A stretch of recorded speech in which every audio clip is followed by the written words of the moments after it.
Oi, docinho, tudo bom? Hoje eu tô aqui para fazer o meu relato de parto. É isso mesmo. Depois de 9 meses que a Clarice nasceu, agora finalmente eu me sinto pronta para vir aqui contar e relembrar, né, tudo que eu vivi naquele dia.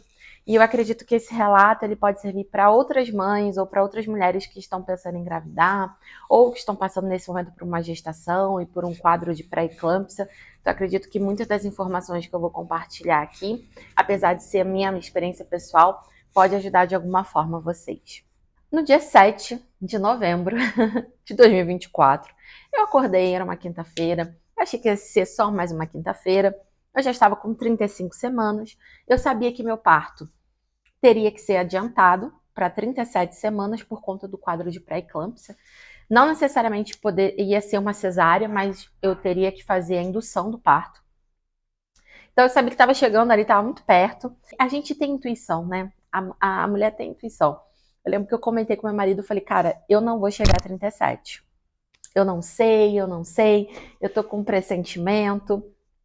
E de fato não cheguei, né?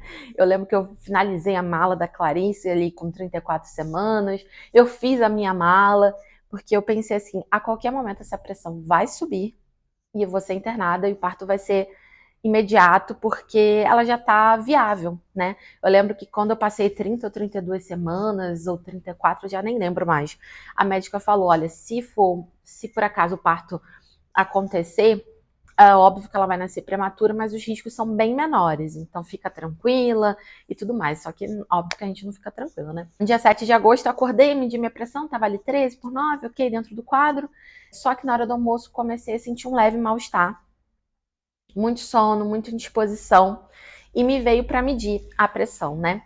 E aí eu medi. E aí, gente, eu levei um susto. Tava 15/10. Eu falei, nossa, mas o que aconteceu, né? Não tinha acontecido absolutamente nada. Não tinha tido estresse, nada. Eu tava parada, trabalhando na frente do computador. E aí eu medi de novo. E aí deu 16/10. E aí eu medi de novo. Deu 15/10. E aí eu fiquei medindo. Gente, e eu fiquei muito neurótica durante esse período da pré-eclâmpsia, dessas quase 5 semanas que eu fiquei com o quadro, que eu media tanto a pressão que o meu braço aqui ficou roxo. Pra vocês terem uma ideia. Aí eu chamei meu marido e falei, olha, minha pressão subiu. Eu não tô sentindo nada, mas ela não tá baixando, né? E aí a gente ligou pra clínica, a enfermeira atendeu a gente e falou, olha, vai pro hospital, já vão preparados com mala e cuia, porque provavelmente o parto vai ser hoje. Dito e feito.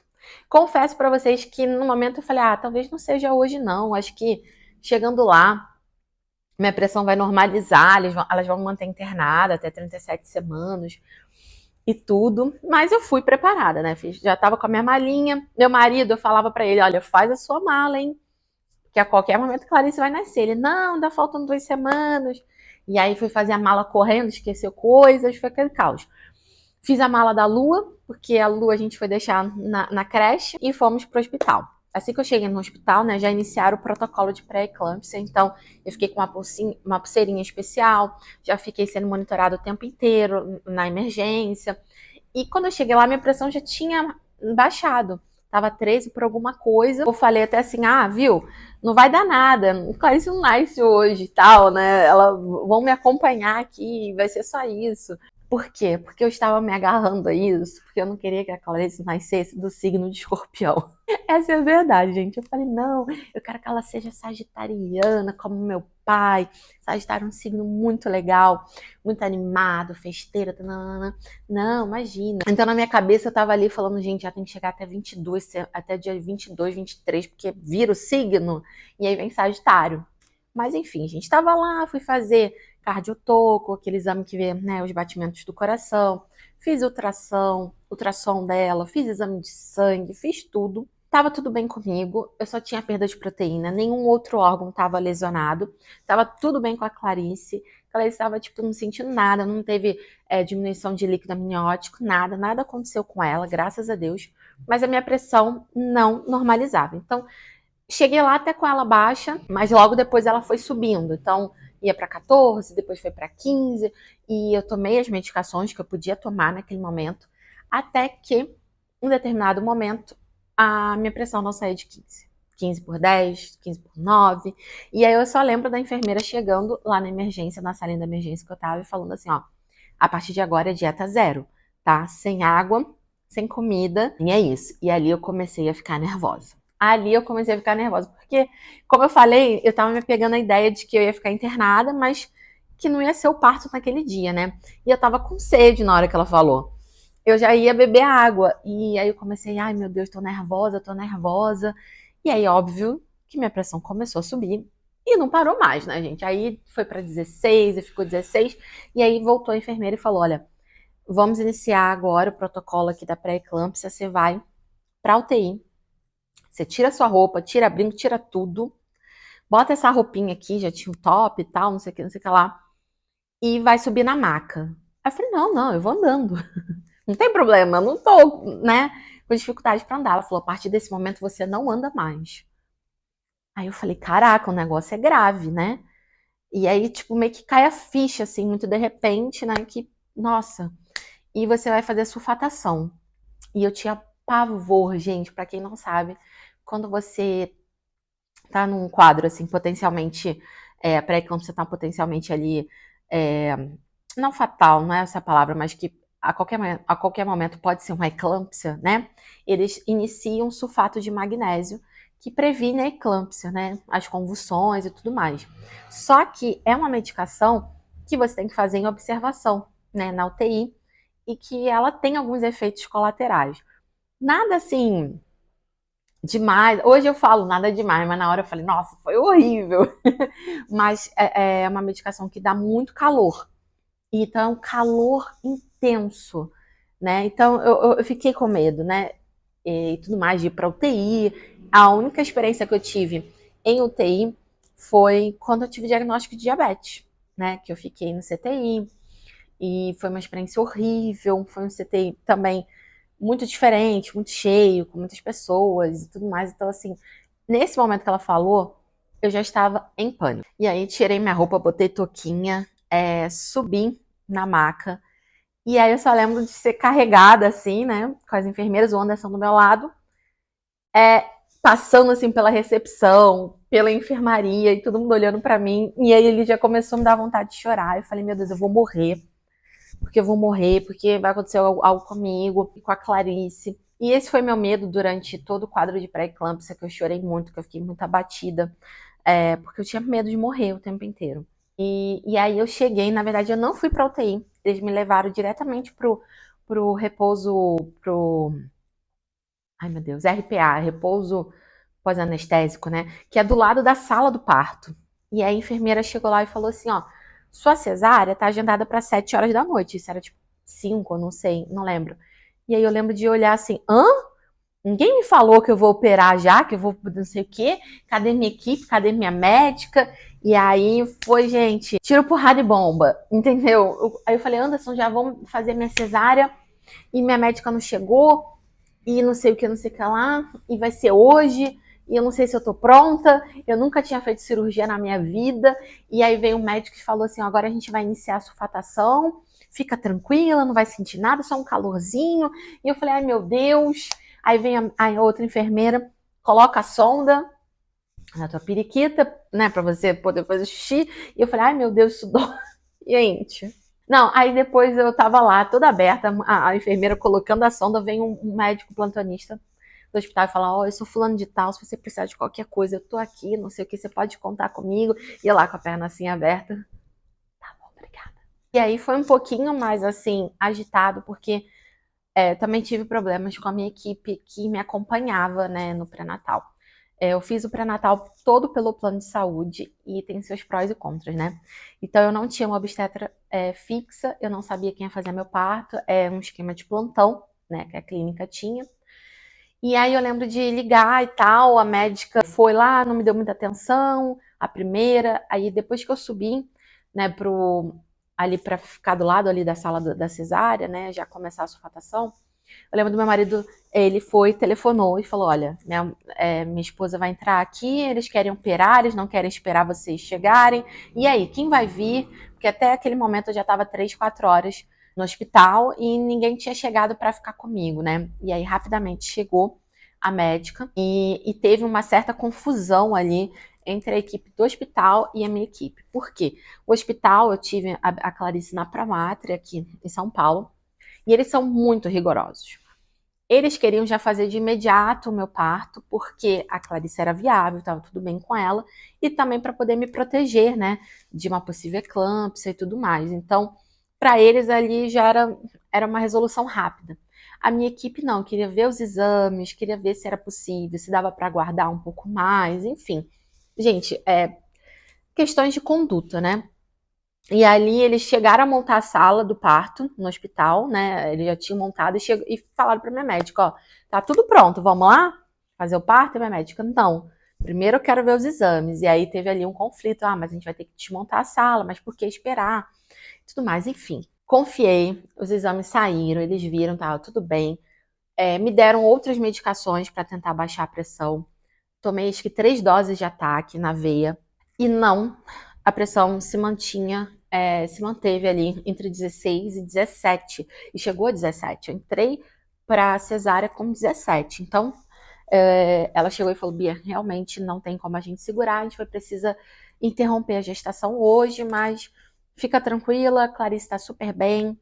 Possivelmente ela não vá para a UTI, mas pode ser que ela vá. E chegaram a me oferecer a possibilidade de tentar uma indução ao parto, mas eu não optei, porque eu sei que na primeira contração que eu tivesse, minha pressão ia para 20 e eu acho que era um risco desnecessário de correr. Então, optei pela cesárea e ali, enfim, fui para cesárea. Eu lembro que eu estava tentando falar com a minha mãe, tentando telefonar para ela, não estava conseguindo, querendo avisar para as pessoas, olha, eu vou entrar na sala de cirurgia, rezem por mim, eu tô com muito medo. Entrei. E foi muito melhor do que eu imaginava. O anestesista foi muito brincalhão comigo. É, não senti dor na anestesia, porque ele aplicou uma anestesia para poder aplicar a anestesia. Foi muito tranquilo, não tive nenhum mal-estar. Eu tinha medo de ter alguma tremedeira por conta da anestesia, que pode acontecer, de cair um pouquinho a temperatura e a pessoa ficar ali com frio, mas eu não tive isso. Acho que por conta da sulfatação, eu senti um calor absurdo. E, gente, é um calor de, parece que você tá fervendo por dentro. E eu lembro que eu tava toda vermelha. Vou ver se eu coloco uma foto aqui pra vocês. Eu toda vermelha e eu falando pra enfermeira, pelo amor de Deus, bota esse ar-condicionado aí no mínimo. E quando eu achava que acabava, vinha uma outra corrente de calor, calor, calor. Você parece estar fervendo, gente. É uma coisa bizarra. Depois normaliza, só nos primeiros minutos ali que tá fazendo a infusão, mas você fica sulfatando por 24 horas. Tem uma dose maior de início, por isso esse calorzão, e depois você fica numa dose padrão, e aí você vai sentir um calor, mas nada tão intenso, né? Só que, gente, não sei o que aconteceu, não sei se por conta do edema da pré-eclâmpsia, mas meu nariz entupiu. Entupiu, assim, de uma forma que eu não conseguia respirar nada pelo nariz. E aí começou a me dar um pânico. Tive que tomar um remédio SOS de ansiedade, para ansiedade antes de entrar no parto. Eu queria usar uma descongestionante nasal e a minha obstetra, pelo amor de Deus, não faça isso, porque descongestionante nasal, ele pode elevar a pressão. Então, você vai ter que entrar respirando pela boca. Então, eu entrei, aplicaram anestesia, não estava sentindo nada, foi tranquilo. Você só sente, né, te mexendo de um lado para o outro. Aí eu senti o barulho de líquido, eu falei, eita, acho que agora romper a bolsa. E é tudo muito rápido, né? E eu tava tensa, preocupada com a pressão, então eu ficava o tempo todo olhando pro monitor que ficava aqui do meu lado direito. E por conta da anestesia, minha pressão foi baixando. E aí eu fui ficando mais tranquila. Então acho que durante o parto inteiro eu fiquei ali entre 10 e 11 de pressão. Então fiquei bem mais tranquila, né? E aí a Clarice saiu. E aí eu lembro de olhar pra ela, assim, ela tava meio assim, dormindo. Acho que ela nem entendeu que ela tava saindo, né? Que ela tinha nascido, assim. E eu lembro de falar pra médica, ai meu Deus, ela tá bem? Porque ela tava assim, né? não chorou de imediato. Ela, não, tá sim.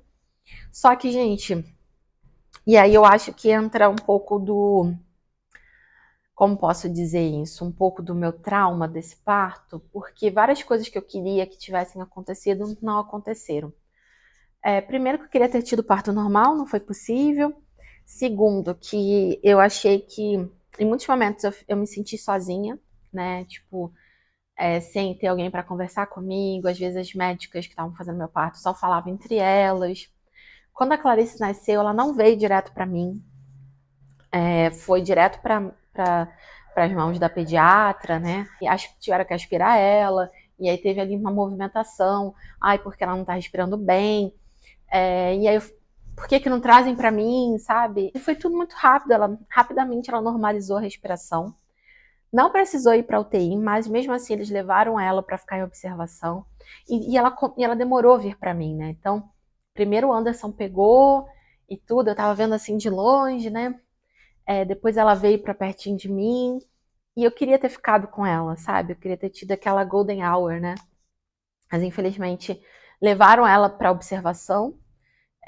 Mesmo ela estando com todos os sinais vitais bons, ela não nasceu com hipoglicemia, que é um risco, né, em mulheres que usam insulina, que têm diabetes. Ela não nasceu com hipoglicemia, mas ela teve que ficar lá na observação. O Anderson foi com ela e teve um momento que eu fiquei sozinha, né? Ali na sala de parto, uma pessoa ali me costurando e eu falava assim: ah, tá indo, tá tudo bem? Ela, não, tá sim, é que pra sair é fácil, mas pra fechar, né, demora, são muitas camadas e tudo mais. E eu lembro de ter sentido essa tristeza, sabe? E pra minha surpresa, eu fui direto pra UTI. Eu não sabia que, né, como eu falei pra vocês, que eu teria que ficar em observação na UTI, não só por conta da pré-eclâmpsia, mas porque principalmente eu tava tomando sulfato de magnésio, e você faz a sulfatação por 24 horas e tem que ser em observação o tempo todo. E aí eu fui pra UTI. E aquilo me deu uma tristeza muito grande, porque eu lembro de passar assim, de maca, e olhar assim para a salinha de observação que ela estava, do lado da sala de parto, né? E eu queria ter ficado com ela, sabe? E fui sozinha ali pra UTI, cheguei lá, o Anderson tava vendo ainda, né, questões de documentação, nem sei o que estava vendo, então ele ficou ainda um pouco com ela. E fiquei lá, né? Aí, aí eu fui mandando mensagem, falei, eu tô bem, não tô sentindo as pernas, mas tô bem, tananã. E foi um momento, assim, uma quebra de expectativa, assim, total, né? De muito medo, porque eu achei também que, depois do parto, ia pronto, eu estaria fora de risco, né, da pré-eclâmpsia. E não, você ainda tem risco de ter um quadro de eclâmpsia até 45 dias depois do parto. Então, aquilo eu fiquei com muito medo, minha pressão voltou a subir, ficava 15, 14. A princípio eu ia ficar um dia na UTI, fiquei acho que 2 dias ou 3 em observação. E foi isso, gente. Foi um começo ali, um parto assim tenso, né? Graças a Deus eu não tive hemorragia, não aconteceu nada com a Clarice, nem comigo, mas foi uma quebra de expectativa total, né? O lado bom disso tudo é que a UTI era individual, né? Então eu podia ficar com o Anderson também, então ele ficou comigo o tempo todo. E a Clarice podia ir me visitar a cada 3 horas, então eu ficava super ansiosa, assim, para receber a visita dela. As enfermeiras me ajudaram muito a amamentar. Eu achei que não ia ter leite, que por conta de todo o estresse, assim, mas logo depois do parto já começou a sair o colostro, ela foi mamando, e aí você vai ganhando confiança, mas, gente, é tudo muito, pra mim, esse começo foi muito assustador, muita novidade. De repente você tem uma criança, como assim? Eu entrei aqui sem nada, e agora tenho aqui um nenenzinho. E eu queria muito ir pro quarto, aí finalmente minha pressão começou a baixar. Eu cheguei a tomar 5 medicações para pressão, gente. E ela mesmo assim se mantinha alta, então eu fiquei com muito medo mesmo. Eu fui pro quarto ainda tomando 5 medicações. E aí quando eu fui pro quarto, eu tava também com muita dor da cesárea, não sei o que aconteceu, mas eu senti uma dor descomunal. Eu mal conseguia ficar em pé de tanta dor. E até hoje eu não sei porque que eu não pedi remédio pra dor. Eu comentava que eu tava com muita, mas uma dor assim absurda. Eu não podia me mexer na cama, que era uma dor absurda. E eu lembro que, é assim mesmo, tananã, mas eu acho que essa minha dor passou um pouco dos limites, sabe? Me deixou muito. Tava me prejudicando muito, sabe? E tem a dor da amamentação, o bebê ainda tá aprendendo a fazer a pega e tudo mais. Então, ela chorava muito. Eu ficava com receio, meu Deus, será que ela tá se alimentando bem? Será que tá dando certo? E toda hora vinham picar ela para ver se ela tava com hipoglicemia. Enfim, gente, não quero me estender muito, mas basicamente é isso, né, meu relato de parto. Ah, mas antes eu preciso contar uma coisa que aconteceu comigo na UTI, depois do parto. E eu acho que é muito importante isso, para servir de alerta para você que tem diabetes, para você que está gestante, para que não deixem fazer isso com você. Bom, eu fui para a UTI, e ali eu estava esperando chegar, eu pedi para que viesse a endocrinologista de plantão para ajustar ali a minha insulina, né? Então eu tinha saído do parto, eu sabia que meu tratamento ia sofrer alterações, depois que sai a placenta, sai o bebê, né? E eu queria muito conversar com a endocrinologista, né? E aí ela veio, demorou a vir, e ela veio com uma postura muito arrogante. Né? Ah, não, eu vou suspender aqui, vou fazer isso, vou fazer aquilo, vou mudar essa dose do hormônio da tireoide, porque eu também tenho hipotireoidismo. E aí eu falo, não, doutora, eu gostaria que você conversasse com a minha endocrinologista, que ela está acompanhando minha glicemia em tempo real à distância. Eu estava com um sensorzinho, né, como eu estou hoje, então, o meu endócrino, mesmo distante, que ela mora em outro estado, né? Ela acompanhava ali meu tratamento e estava disposta a conversar com a médica de plantão para poder ali juntas tomar a melhor decisão. E aí ela foi super arrogante e falou assim: eu não preciso falar com a sua médica, porque você está aqui sob a minha supervisão e eu tomo as decisões. Entre outras coisas, né? Eu questionei por que meu lanche tinha vindo só um bolinho industrializado. Vou colocar aqui a foto para vocês. Eu falei, poxa, eu gosto de comida de verdade, né? Um pão de forma. Questionei por que não estava vindo frutas para mim. Ela falou, porque frutas fazem subir a glicemia. E aí eu falei assim, mas é por isso que a gente aplica insulina, né? Frutas não são proibidas para pessoas com diabetes. A gente tem que saber como consumir, a quantidade, saber aplicar insulina, mas elas são fundamentais, né, gente? De onde a gente retira vitaminas, aminoácidos, né? Enfim. E ali me deixou bastante preocupada essa endocrinologista. Inclusive, ela chegou a falar que não ia prescrever para mim banana, porque eu falei, gente, eu como uma banana prata por dia, né? Há muitos anos. Porque banana faz subir muito, isso é muito perigoso. Aí eu falei, mas eu como banana há anos, minha glicemia é ótima. E ela com aquele olhar desconfiado, fez uma conta ali doida de insulina, que eu não senti confiança, e de imediato eu acionei meu marido e falei, Anderson, vai no saque do hospital e fala que eu não quero receber o acompanhamento dessa médica. E, gente, eu estava num momento muito frágil meu, eu estava muito fragilizada, com muito medo, com a pressão alta, longe da minha filha. E hoje eu tenho orgulho de olhar para trás e ver que mesmo diante disso tudo, eu tive firmeza em falar, eu não quero ser atendida por uma profissional assim. Eu não quero. É minha saúde que está em jogo, né? E, enfim, ele registrou lá a queixa, veio, gente, me visitar no quarto a diretora do hospital, que entendeu toda a minha questão. Eu expliquei numa boa, ela entendeu, e aí ela pediu que a médica conversasse com meu marido.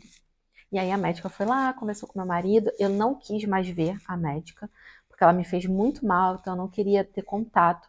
Porque, gente, ao longo desses 10 anos de diagnóstico, eu já passei por muitas situações que eu considero que são situações de violência em consultório médico.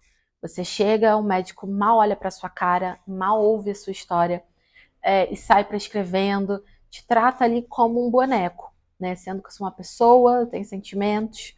E, além disso, tive dúvidas em relação à conduta dela, né? De proibir frutas, de proibir um monte de coisa. Eu fiquei bem assustada. E aí que entra a questão do quão importante é a gente ter informação. E qual foi o meu argumento quando a diretora médica veio? Eu estou seguindo os protocolos da Sociedade Brasileira de Diabetes. Então, a Sociedade Brasileira de Diabetes tem protocolos, tem documentos que preconizam como deve ser o tratamento de uma pessoa com diabetes, né? Então, tem manual de nutrição, que fala sobre como deve ser a nutrição da pessoa com diabetes. Então, eu tinha todas essas informações, então eu pude questionar, né? Por isso que é tão importante a gente estudar. E aí, meu marido conversou com a médica ligou, enfim, para minha endócrino, né? Depois a minha endócrino também falou que sentiu uma certa desconfiança ali com a conduta dela, e aí eu não fiz o meu acompanhamento do meu diabetes pelo hospital, eu fiz totalmente de acordo com a minha endocrinologista. Então, ela me acompanhava em tempo real, eu falava com ela pelo WhatsApp, e assim eu fui ajustando ali insulina, medicações, a alimentação, né? A nutricionista foi lá conversar comigo, aí sim liberaram fruta, mas ainda assim, gente, eles me mandaram uma fruta que eu comi a mesma fruta por 5 dias, eu estou traumatizada. Eu fiquei meses em comer essa fruta, que é melão. Eles me mandavam melão verde todos os dias, gente. E eu fiquei muito surpresa, porque a Promatra é um hospital grande, de excelência, e que carece ainda muito de um treinamento para atendimento de pessoas com diabetes, né? Então a gente percebe ainda que apesar de ser uma doença extremamente prevalente, muitas pessoas ainda desconhecem como deve ser feito o segmento desses pacientes, né? Então, fiquei bastante surpresa pela alimentação ter sido uma alimentação muito, assim, engessada e tudo mais, né? Em nenhum momento me mandaram uma sobremesa, zero açúcar. E quando eu tive a minha internação lá, 10 anos atrás, num hospital muito mais simples até, no Rio de Janeiro, eu lembro que em alguns momentos, óbvio que eles sempre me ofereciam mais alimentos in natura, frutas e tudo mais. Mas em alguns momentos, como eu fiquei uma internação longa, né? Fiquei 15 dias, eu recebia um pudinzinho diet, um flan, uma coisinha assim, sabe? E lá não recebi nada, gente. Foi sem amor. Foi só o básico, trivial. E eu tava doida para sair, para voltar para casa, para voltar para minha alimentaçãozinha natural, saudável, mas com sabor, com diversidade de alimentos, né, de frutas e tudo mais. Gente, depois de 5 dias eu tive a alta para casa e fui para casa com a Clarice. Em nenhum momento a Clarice ficou na UTI. Ela ficou comigo no quarto, né? Na UTI ela não podia ficar comigo, mas ela ia lá me visitar, né? A cada 3 horas, e aí no quarto ela ficou 100% comigo. E foi tudo bem, graças a Deus, com ela, comigo. Mas, infelizmente, eu fiquei com uma sequela da pré-eclâmpsia, que foi a lesão renal. E depois eu quero gravar um vídeo falando mais sobre isso para vocês. No vídeo que eu gravei, que já tá aqui no canal, que eu conto, nesse vídeo eu conto como ficou meu tratamento, né, do diabetes depois da gestação. Eu comento um pouco dessa sequela da pré-eclâmpsia. Mas, fora isso, ficou tudo bem comigo, graças a Deus. E vivi ali aqueles 45 dias pós-parto ainda bastante nervosa, preocupada, porque tinha esse risco da eclâmpsia, mas pouco a pouco minha pressão foi normalizando, eu fui saindo das medicações e hoje eu só tomo uma medicação, né, para controle da pressão. E eu cheguei a tomar 5, né, muita coisa, gente.